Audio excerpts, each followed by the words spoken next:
Did you see this thing today? I think it was trending for a moment on Twitter about like the right to sex. Did you see this? Did anyone? Did you see this? It was one of the wildest conversations people were having, and I think part of it came down to bad branding or whatever. But essentially, I think there was a Washington Post article that came out saying that men in their 30s are having less sex than ever before, in history. Just men are not having and I think it was framed as, and forgive me, but I'm paraphrasing, it was like framed as they're not having enough sex or not having as much sex as they would like to have, and the number has gone down dramatically over the past few decades.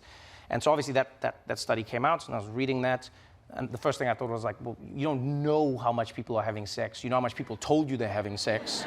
That's the first thing. But even if it is true, it was interesting to see the conversations that came afterwards, because then some people were saying, this is why we need to have a right to sex in this country. You need to have a right to sex.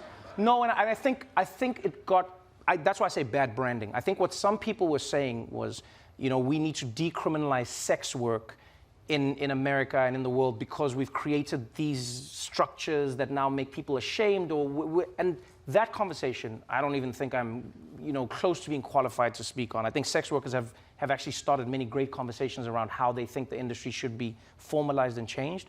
But what I did find was, I found it interesting how the framing always talks about men and sex alone.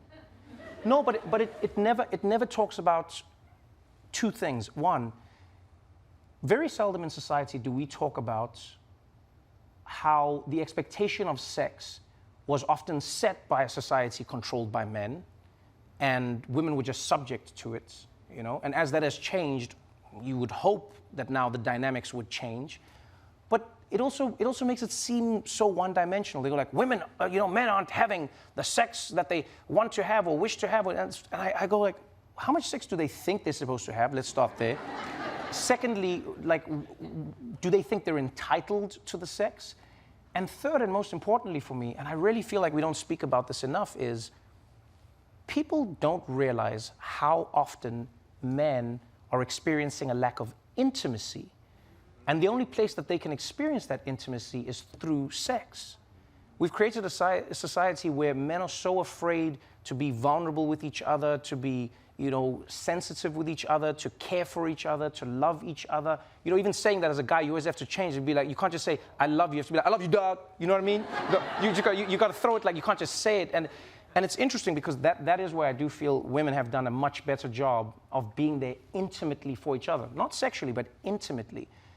And I think we take for granted how much in society men who say sex is the thing they're not getting are actually struggling with a lack of companionship, of intimacy, of being in a space with a person where they're sharing, everything from serotonin to endorphins to what humans need to feel, And I hope we can change that conversation just a little bit more. I hope we get to the place where guys go, oh, I actually didn't need the sex. I needed to be held. And I live in a society where it's hard to be held unless I'm having sex. Because as guys, you can't just go to a guy and be like, just hold me.